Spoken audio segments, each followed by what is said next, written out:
Welcome. In this video, I'll show you how to change a villager profession in Minecraft Bedrock. Alright, if you find this video helpful, please leave a like and subscribe to the channel for more such tutorials. So first up, you need to find a villager and then just go ahead and remove its job block.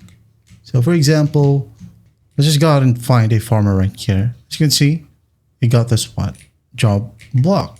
All you got to do, this is a farmer. Remove the job block. Now he got nothing to do.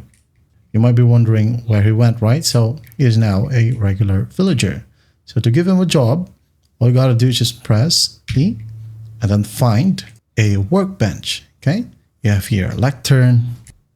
All right. Another one is maybe an anvil. All you got to do basically is just place these workbench besides them.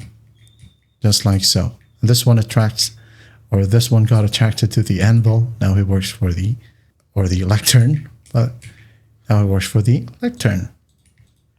Okay. Another one, maybe a fletching table. This one. Let's put it this way.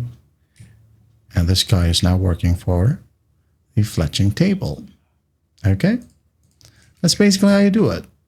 That is how you change a villager profession in Minecraft Bedrock. I hope this video helps and I'll see you in the next one.